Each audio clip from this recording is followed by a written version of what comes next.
Our presentation, we're very excited to share how we put the pieces together at our school regarding STEM education. It's interesting because Dr. Alma was saying that when she was presenting, she was thinking about the thinking. And that was really exciting for me to hear, because when Lisa and I put this presentation together, it allowed us to think about the thinking. And now today we're going to be sharing that with you, and hopefully be able to reach out and get some feedback on a new program at our school and how we're thinking about putting it together and moving forward with it.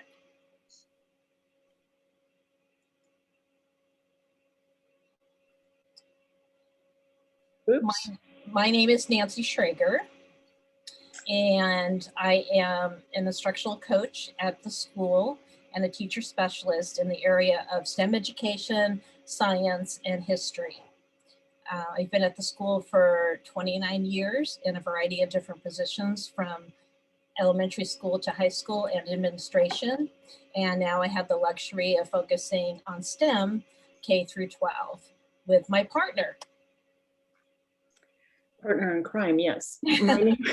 My name is Lisa Kuntzsch-Beck, and I am the alternate curriculum teacher specialist at the California School for the Deaf, and I've been in that position for about 14 years. Prior to that, I was an alternate curriculum teacher, and that just means that we have a group of deaf plus students that need extra support and alternate materials. So I'm kind of a jack of all trade. I tap into all the other resource specialists and their depth of knowledge in the content areas, and I piggyback on them and try to help our teachers fit programmings to this unique group of kids.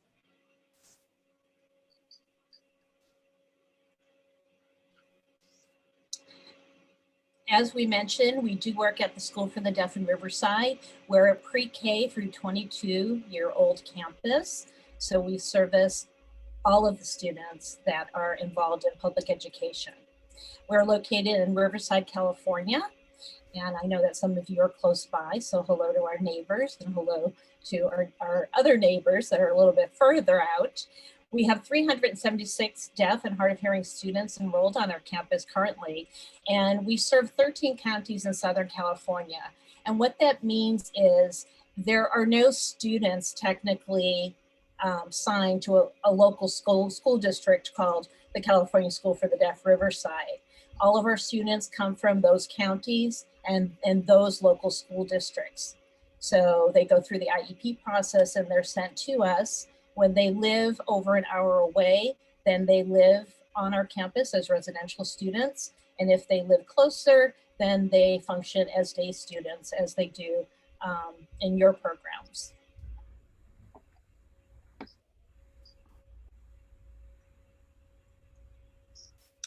Today's agenda, we are going to give you a preview of our preliminary steps that we have taken to develop a makerspace and our vision for that and how we came up with that vision, the mission that we have related to it, and then our 5-year implementation plan in connection to not just having a makerspace, but connecting it up to our high school CTE programming. And then at the end of our presentation, we would really like to take advantage of your expertise and provide a little survey and get some feedback from you on some different things like our alignment and implementation for professional development. If you have suggestions and ideas for us that we haven't thought about, we would really like to tap into you guys.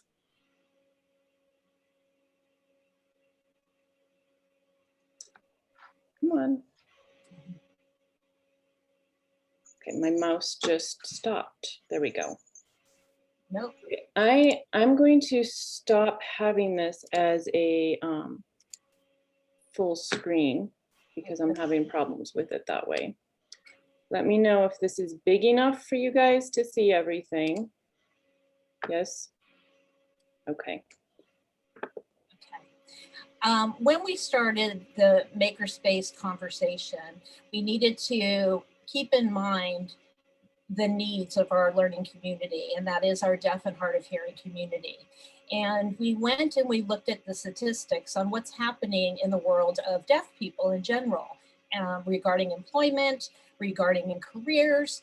And what we found is that 53% of deaf people were employed in 2017.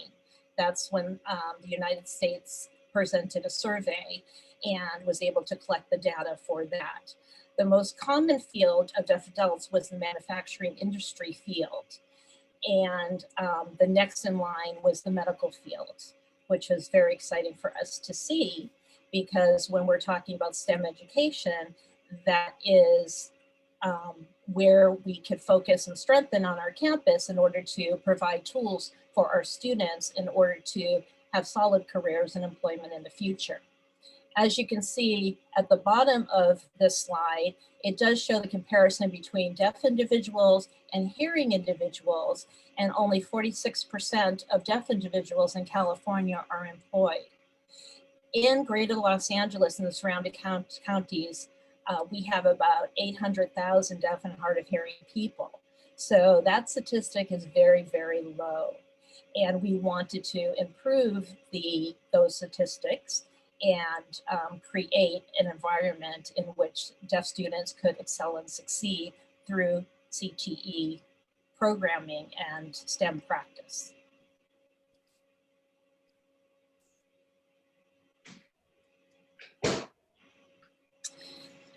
Every year, our CTE program focuses on their needs and also what will happen within the next year. This report is called the Comprehensive Local Needs Assessment Reporting, which is a CLNA. And when our school wrote this report, or the principal of the CTE department with help of the curriculum department, they determined that CTE in general at our school had three major gaps. One was to improve the master schedule because it was impeding the pathways of the coursework for CTE. And the CTE department addressed that through getting together and taking a look at their curriculum, modifying it, and redesigning that curriculum. And at the current time of the evaluation for the report, the program was not aligned to the CTE model curriculum standards. So those two areas were addressed last year, and we now have a brand new CTE program, which is very strong and very powerful. The third item on this list is they took a look at the students, and as they engage in our K through 12 program, they were lacking the experience prior to entering the CTE pathways. So that's where Lisa and I come in. we jumped in, we rolled up our sleeves to attack this issue. This is what we found when we looked at elementary, middle school, and CTE. We started with the CTE program that was offering a STEM day and exposing middle school and elementary students to careers and possibilities for STEM in the STEM area. And they were bringing in deaf role models, they were bringing in different opportunities to help middle school and elementary school students just to be exposed to those areas. Middle school, there was kind of attention given to the master schedule and how that could be changed in order to provide middle school with more intensive career exploration in order to prepare them for high school and their CTE program. And then there's elementary school who had a principal who was very motivated in order to provide some type of STEM experience for elementary, but wasn't quite sure what that would look like and how to create that space. And we got together to discuss a spiraling career readiness program K through 8 in order to achieve success as the students enter into the CTE program in high school. Which is how our makerspace has turned into just a focus on elementary, but as a support system to our career technical education program in high school. Some of the things that we considered when we were looking at what we wanted to accomplish with the elementary makerspace was really having an environment that was accessible to all students, looking at their diverse needs. So we had to look at different learning styles, multiple intelligences. Of course, makerspace is the perfect environment for that because it's so kinesthetic, it's motivated, you can have art and more science related stuff. Presentation, it's perfect for small groups and having them work independently, extending and reteaching ideas, having students have previous experiences and working on inquiry-based learning, showing kids that there's multiple ways to solve problems, not just one solution to things. And then having the relevancy of when we do this, we really want to make sure that the kids see that it's connected to them personally, and then having a real world connection to them, and that the materials that we'll have are age appropriate. Accessibility, hands-on manipulatives for all the kids, and sufficient materials to follow COVID guidelines as we start developing this. We don't want kids sharing materials within different age groups or classrooms. And then for our own unique needs, we really needed to make sure that our environment that we were going to have was an environment that was conducive to having ASL and English languages accessible, and looking at other communication needs of kids who have communication boards or who have physical needs. So if we have children in wheelchairs, that our tables will rise and lower to accommodate different sized wheelchairs, to have our space set up so it would be at wheelchair accessible level for materials. And then the materials that we buy, make sure that they're not sound dependent, because there's so many things out there that are so cool, but you have this little cute emoji talking and there's no captioning, and our kids are totally lost. So really looking at those were important when we were starting to think about this and design it. Nanci, are you taking this one or am I? Go ahead, Lisa. Okay, so then after Nanci and I did some of that legwork and some of that thinking process, we got together with the elementary principal, the middle school principal, and the CTE teacher or principal, and really had an in-depth conversation about what this was going to achieve and what our vision for it was. And the vision that we came up with was that it was going to be an all-inclusive STEAM makerspace aligned with middle school career awareness and high school CTE pathways that engages elementary students in collaborating, communicating, creating, and critical thinking. After we had that vision, Nanci and I took our principals on some field trips to other local schools that had maker spaces at different age levels. So we visited an elementary school, a middle school, and a high school that had different ways that they had designed their maker spaces, so we could see what we wanted it to encompass. And so in 2019, we did our legwork, and we also, because it was a collaboration with our CTE we managed to tap into some funds that most makerspaces do not have available to them, which is the Perkins 5 funds, which are typically just for CTE career pathway programs. And they were able to buy us some items for our middle school program. And this year in 2020-21, they used those same funds to buy us a very cool, amazing thing called a maker cart, which has tons of open-ended things to build with, create with, design with, little batteries, screwdrivers, paper, copper tape, all kinds of stuff. So we were very excited to get that, but we needed more stuff.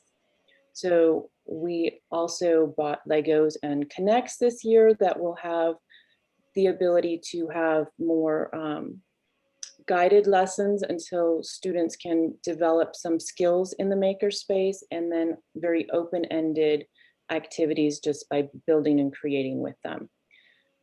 We developed this 5-year plan after we joined this program that we're doing right now. We didn't have a 5-year plan when before we started this coaching process. So this has been really helpful for us to get our thoughts and our planning down a lot more concretely and cohesively, and to be able to share it with our principals of, this is where the steps that we've taken, this is where we want to go, and how we're going to get there, because we can't buy everything all at once. So what's it going to look like when we actually open it up next year? What's it going to look like in 2 years, in 3 years' time? So some of that is, we will continue to tap into the CTE Perkins 5 funds to buy materials. And based on that, we're looking at what are those pathways and what materials do we need to purchase to support that spiral? And when will we do that? And then how are we going to monitor the materials once we have them and take care of them and take care of what's missing? We also want to start looking at the end of this 5-year plan. Is the makerspace going to be doing what we are hoping that it will do, in the fact of we are developing it to help our students, our elementary students, have more problem-solving skills and creative thinking for their age group, but we also want to start exposing them and developing their skills to enter those CTE programs with more understanding of what those programs are. So at the end of this 5-year cycle, taking a look and seeing where the kids are in middle school, is it helping them? And once those middle school kids get to high school, are we seeing better results in our CTE program by having these experiences prior to entering it? And then beyond high school, once they finish the program, are they getting those jobs? Are they being employed? Because that's really the ultimate goal. Nanci, this one is yours. Basically, we're putting together this makerspace and we're envisioning this program K through 12. So we're now thinking of, what do the teachers need in order to empower them to be a partner with us, meaning Lisa and myself, in order to run the program independent of us? Because the elementary principal has the vision of the teachers being able to run the makerspace. Well, we brainstormed what we think is necessary for this process. And that's basically training in the specific materials that we have ordered, sharing research trends and pedagogy.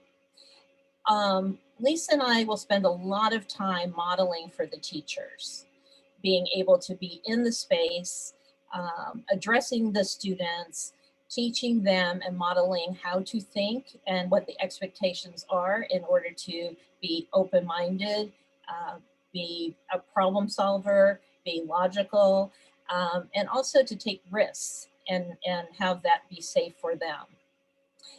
And makerspace will be brand new to our teachers and they're not quite sure what to expect.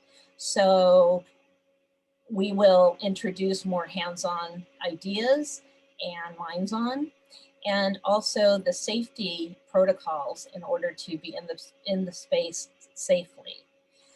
There will also be some training, what is STEM? What vocabulary do we need? So we'll bring in a language arts component, especially for our students that are bilingual in American Sign Language and English, that need the vocabulary in order to explore the space and participate successfully.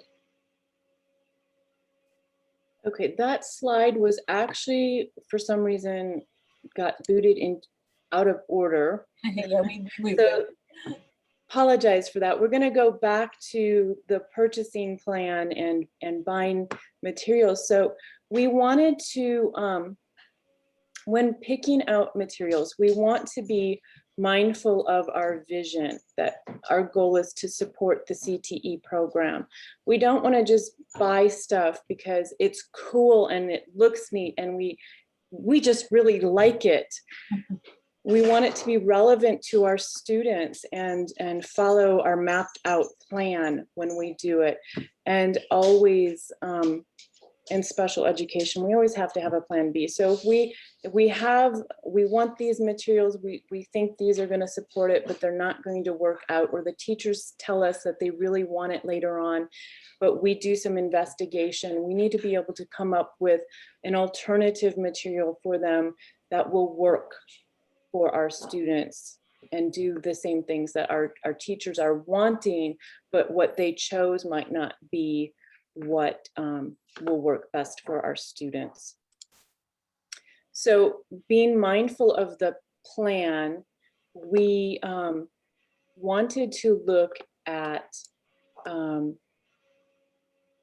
what are the industry sectors when our students leave, what are the careers, and what are the CTE pathways that we have on campus currently. So we looked at, we are offering an auto mechanic class. We're offering food service hospitality. We're offering digital imaging and commercial art design and film. We're offering commercial construction. And this one, not yet, honey. Joe, can you stop, please? And this one we're not quite offering yet, but it's in development. So we want to start looking at materials that will help support that in the next couple of years once this is set up in our high school. So then we looked at middle school, and these are the things that those Perkin 5 funds have already purchased to help support that high school. Obviously, we still have things that we are going to need to purchase, but mapping it out this way has really helped us look at where we need to buy things. These are the things that we bought this year. It was mostly Legos, Brick Lab materials, and Connects in support of that transportation pathway. And those materials also support the construction pathway, so they can be used as for dual purposes. We have a couple items that support these two pathways, but our focus in purchasing will start in the digital imaging and film. That's where we want to focus our next big purchase. Okay, Nancy. So this is the fun part. let the fun begin. And we have begun. Right before COVID started, we actually opened up our makerspace, and I'm going to take you a look into our space and how we went about kicking off the space and the ideas and the excitement for what's going to be. And fortunately that was cut off by COVID, but we're going to be back at it in the fall. We also spent a lot of time with Paxton Peterson to develop a middle school area in the middle school to facilitate the centers that will have the different skills and the different opportunities for career development. Our CTE teachers go to the middle school and they work on career development with the middle schoolers. And they will also have centers located in their classrooms down in the CTE buildings as well. So whether it be, if we go back to the chart that Lisa just showed you, the middle school area are all Paxton labs. And that's what's going to be in that space in the middle school. So let's take a look at our kickoff. Yep, right there. Okay, so did we have space for makerspace? That's a very good question. Everybody's looking for a little extra space to do some creative work. And the answer was not so much. So when we went and we saw models for elementary, middle school, and high school, we realized that it's very common to have space in your library. And the nice connection with that is students can do research, students can be read to, there can be a wonderful literature connection and language development connection in the makerspace. So we found a corner in our library and we set it up like this. We needed to pay attention to what Lisa said, can a wheelchair fit underneath the desk? Is it an environment that the students can move freely in?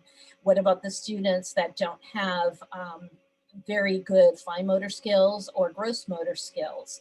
Are they going to be able to grab the materials appropriately?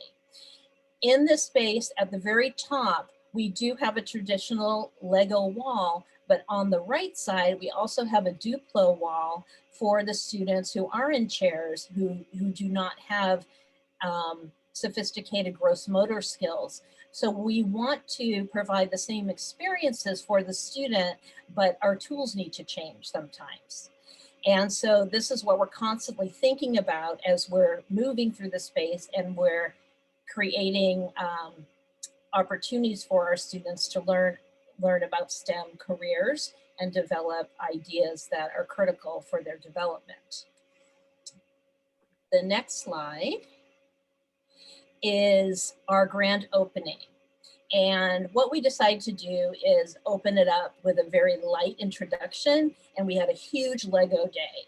And so we transformed the elementary department into Lego Day. We used the library, we used the outside, we used the parking lot, we used whatever area we could to get the kids involved and get their hands into thinking, communicating, and problem solving with each other. We played games and we asked questions and we set up a lot of different kinds of centers. We asked our teachers to be leaders in this. So it's a natural introduction to them on how are they going to work with us in this process. And it was a really exciting day. It was really fun. So Lisa, the next slide. I'm going to skip this slide, quick look at it. We're going to talk about this one because we have about 7 minutes left, Nanci. Okay, and this is a STEM day that actually happens in the high school that I mentioned before. And this is an example in 2017 when that started. So STEM has been around in our school, little tidbits here and there, but it's never been a cohesive program. And that is why we're addressing it now in order to put the pieces together from elementary to CTE. This program is really, it's a fabulous program. The high school department brings in deaf professionals and who have direct communication with our students. They serve as mentors and role models, and they really show you that the deaf can. The deaf can be engineers, the deaf can be scientists, the deaf can be doctors, and participate in all sorts of STEM activities, and hopefully motivating our students in order to be more curious, ask more questions, maybe see themselves standing in their shoes one day. And this is an ongoing day that we provide our students, sponsored by the National Institute for the Deaf in Rochester. And they support us, and they also help us find and locate mentors that are out there as professionals in the field who are deaf. Okay, so now is the time that we want feedback from you guys. Nancy's going to put the link to the survey in the chat. So if you could fill those out for us. And as you're filling it out, if you have questions or have comments for us, we'd love to open this up to you guys at this time. I'm going to stop sharing my screen for the moment. I did want to respond to Tina's comment about Ozobots. And yes, they are fabulous and they're on our list. We just have to wait until we can align the middle school program with what we're doing in elementary, because funding will take time and building will take time. And we're not quite sure, we're really struggling with that. We don't know when to bring that in, because robotics is not really a strong program at our school. So if you have any suggestions on that, that would be great. And that's why we're here, is to ask you about your experiences and how you can help us move through and provide the best program possible for our students. So any gaps that you saw, or any ideas you saw, we would like to hear from you. Our district, as I said earlier, is a high school district, and each of our 3 comprehensive high schools, we have 3 California Partnership Academies that are CTE pathways. So some of the pathways that you have listed for your kids are pathways that we already have established.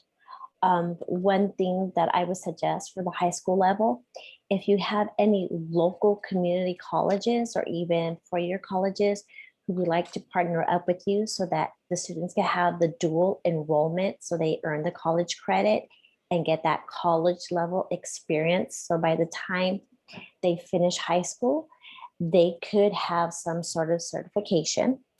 You also would like to reach out to your local industries and see if they could start providing some internships for your students. Wonderful. Thank you for that. Thank you. Well, I have a question. How did you get your Lego squares to stick to the wall? I put up a sheet of wood on the wall because I don't want to cement anything to the wall that may not be there for all eternity. And they keep falling off. I cannot find an adhesive that sticks to the back of that plastic and the wall. That is my burning question. We did not actually put it up. Our math specialist put it up for us, and he did the same thing. He adhered it to the piece of plywood. Mm-hmm. And the plywood went on the wall.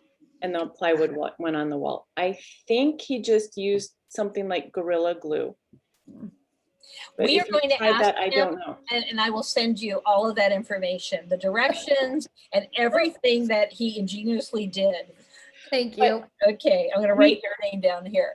Okay. We haven't actually tested the Lego wall with students yet. So if they're pulling and putting on yet, we don't know if it's going to come off yet. It looks really pretty at the moment though. Yeah, we also, I had to put our makerspace together. Like, you're lucky you guys had help, but I also did the circuits. I forget what that's called, but the kids can snap the circuits into the board and make them. Those did not stick either, but I thought that would be kind of cool if they could have, a wall of circuits up there. So it would be very cool. Yeah. Did you put it up there? Yeah, I put the panels up, but then they all just kind of fell off when the kids, you know, like you're saying, the pulling, you know, elementary kids are not gentle with their Legos and circuit boards. I think now that you've mentioned that, I think he also, he drilled little holes in it, Okay. and then Yeah, he maybe I'm put gonna little have to do tiny that. screws in them, little flathead screws. Yeah. Okay. Cool. Okay, but I will talk to the master and get back to you on that. Yep. Screwing it on is what our Redwood Science Museum did for something like that on the wall. What did they used what? use? They screwed it to the wall. Screwed it. Well, Okay. they screwed it onto a piece of plywood, but they actually had screw, you know, they drill first so you don't crack it. Yeah. Drill a hole. I think that I was just so worried that I would, you know, shatter them or crack them because that plastic is not the best. I am not great at that kind of stuff. If you Google Lego wall, there's very specific directions on how to. Okay. Yep. I'll have to look that up. There's step by step on that one. And we had to have one because the first makerspace we went into, we were just blown away. We're like, we have to have this wall. Yeah, it was the a whole wall. floor to ceiling Lego wall. We're like, oh my gosh, how Those much fun is that? It's big impact. Yeah. For sure. I would say the biggest hit, because I have a classroom makerspace, like a whole wall for it, and then I have the school makerspace. And the biggest hit with my kids is not the robotics or the Legos, it is the junk. So the collecting of the boxes and the jars and anything else, bottle caps. Every time I have a bottled water, I stick my cap back there. We just did desk pets, and they could get these little erasers that look like animals. They're in the dollar section of Target, you know, they're super cheap. And they had to build a house for their desk pet. Oh, I love that. So they grabbed boxes, they brought in containers, and they used the hot glue. And some of the kids were trying to hammer it together, and they realized you cannot hammer plastic, like it will shatter. But all of that is a learning process. How do you use the tools? And they were so motivated because it, you know, it was a house for their desk pet. We even used the copper tape and the LED lights to put lights in the rooms. And, you know, can you make a little light switch for your desk pet and stuff? So yeah, they go dumpster diving for cardboard all the time. And, yeah. There you go. We do have some resources for teacher junk. Mhm. And we can send that out to you guys too. The principal that we currently were working with in elementary. We have 1 minute. Yeah, when she saw Actually, that, 31 seconds. Okay. she saw that, she totally jumped on that idea and was so motivated. And I think with the CTE focus, it kind of altered that a little bit. So we're going to need to find a balance on how to do more things like that, because that's kind of where we were headed at the beginning. It's the And engineering and the imagination piece. we want to do both, and we're not quite sure as time